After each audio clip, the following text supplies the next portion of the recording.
Hello, my name is John McKenna. I am a supervisor in Carson City, Ward 3.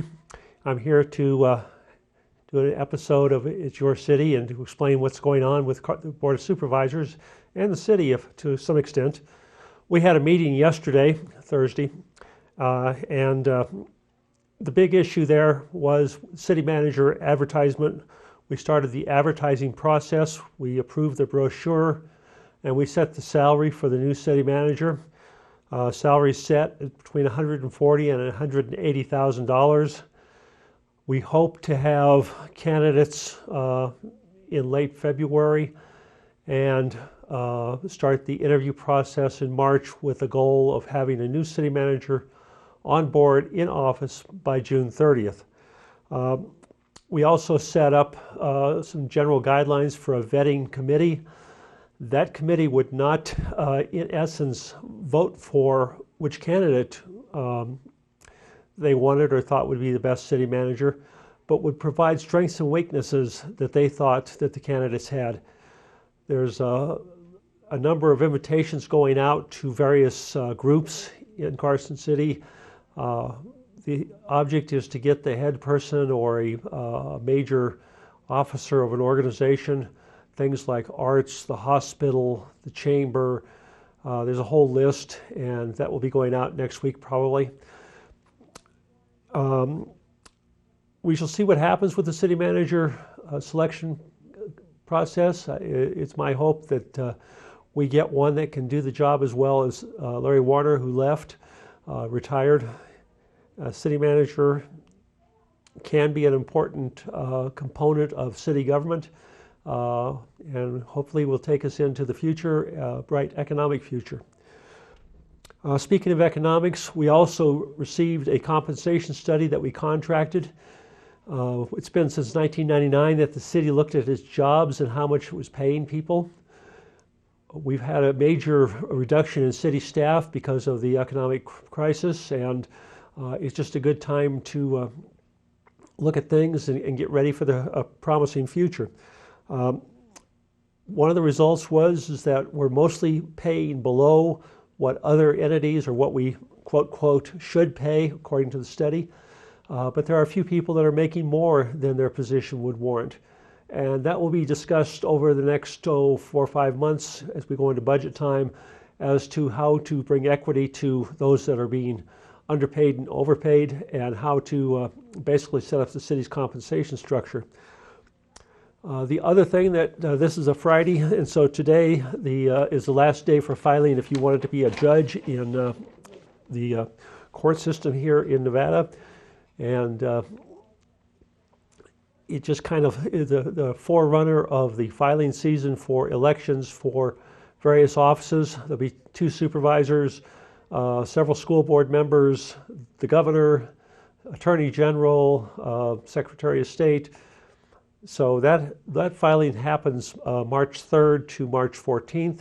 So if you're thinking about running for office, or if you would even like to start thinking about it, you have until March 3rd actually March 14th to file.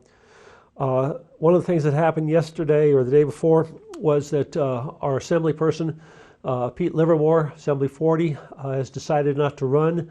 That opens up that particular office.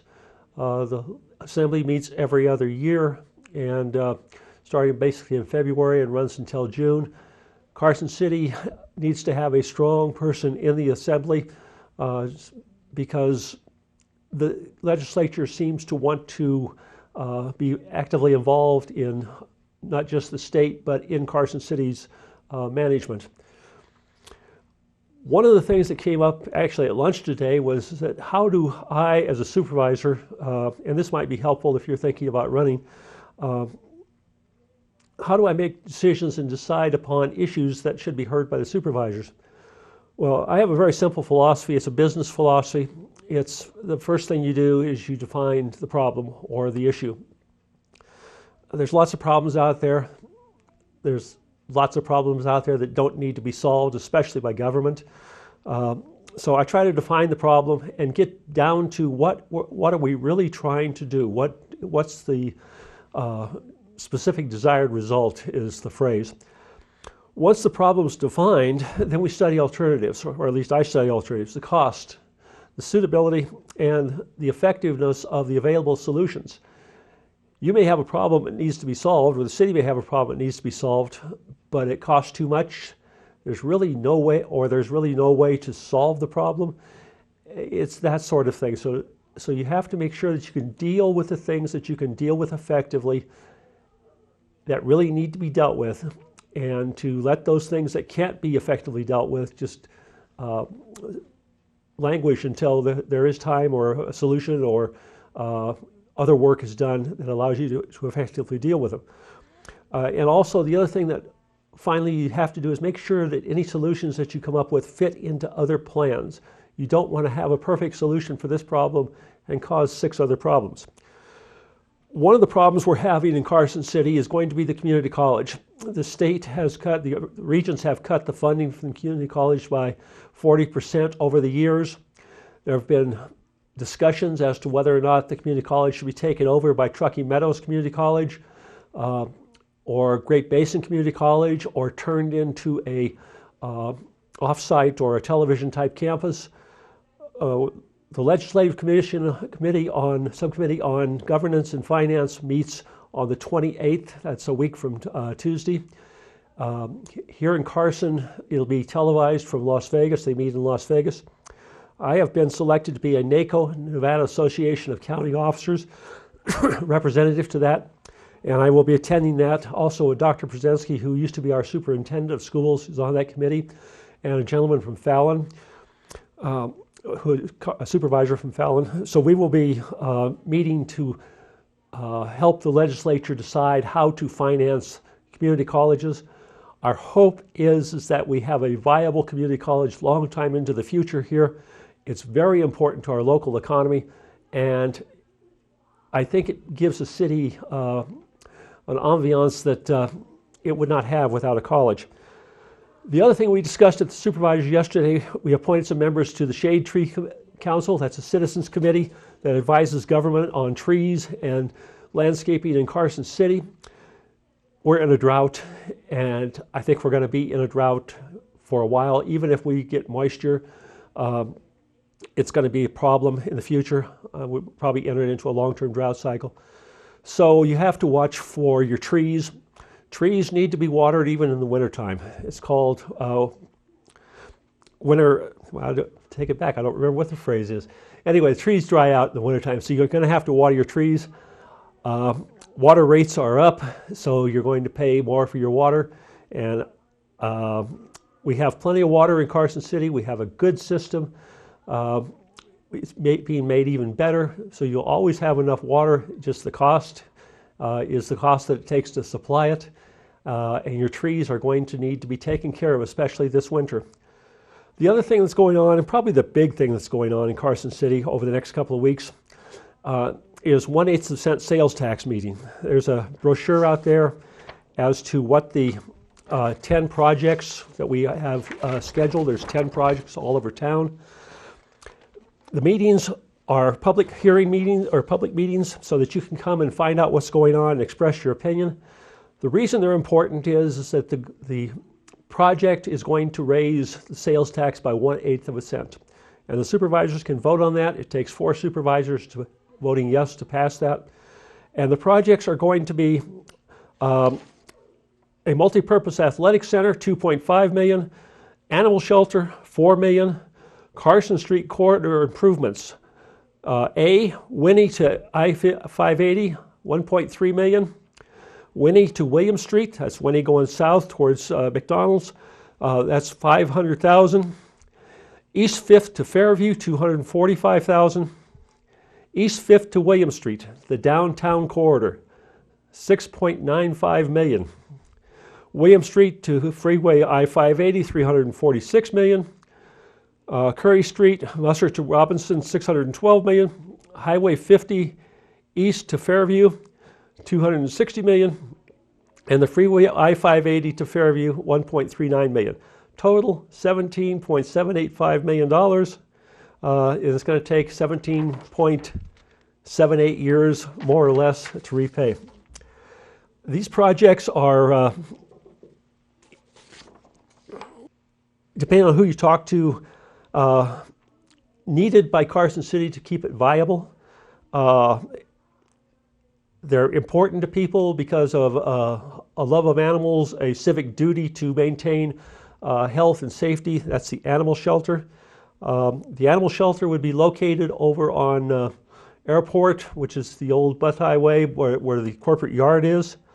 The nice thing about the animal shelter is that once we get money started on that, once we get the building plans, there's a good chance that this $4 million cost would be reduced because of grants and other money that can be received. The downtown corridor, $6.9 million, that would be narrowing Carson Street to various plans, two lane plus parking, putting in curbs, gutters, widening sidewalks, sprucing them up, that sort of thing. The multipurpose athletic center would be 2 NCAA basketball courts, which because of the way they're striped, could also be used as 4 high school type courts. They could also be used as volleyball courts, so it enhances our recreation ability here in Carson City, because right now we are out of recreation space, especially in the wintertime. The other thing that this multipurpose center would have would be an indoor 1/10 of a mile track, so that especially senior citizens could get exercise walking and jogging in the wintertime. And it would be used indoors also during the summertime, but an indoor track would come in handy. The building would be located over behind the Boys and Girls Club. We have land there, we have plans there. This has been in works for a long time, and about $5.5 to $6 million of this project, which is basically an $8 to $9 million gym, has already been paid for by you through your sales tax and Question 18 money. And if for some reason we don't decide to build the multi-purpose athletic center soon, I think it needs to go on. That will need to go on the ballot, say 16 or maybe even as long out as 2020, to see if you really still want another gymnasium here in town. But this is mandated by you, the voters, and so it's top of the list. Short of that, I need to encourage each of you to, if you're not in a position or have a desire to run for office, then I would suggest that you at least get involved with your neighbors and find out who's going to run for office. We've got a long time before people file. March 3rd is not tomorrow, but it's going to seem like tomorrow. And elections are very important, especially this off-year election. Usually more people turn out for the presidential elections, and there's much more discussion and that sort of thing. But your government costs you money and is supposed to be doing what you want it to do. And if it is doing what you want it to do and you are paying the right amount, then I think that you need to be vigilant. And if it isn't doing what you want to have happen, and if you're paying too much or too little, then I think you need to get involved. And if anyone has any interest in becoming involved, wants to know more about government, wants to have somebody from an elected official from Carson City talk to children, talk to your social group or your fraternal group, let me know, let the city know. We will get some speaker over there that can answer your questions, because whether you realize it or not, we are working for you. And it's a part-time job, but I think every one of the supervisors and every elected official in this town takes it very seriously, and it's very important for you and the future. So with that, I would like to thank you. If there's anything that the supervisors can do for you, let me know, let the supervisors know. You can reach us at City Hall. My phone number is 883-2908. My email is jmckenna@carson.org, jmckenna@carson.org. Thank you.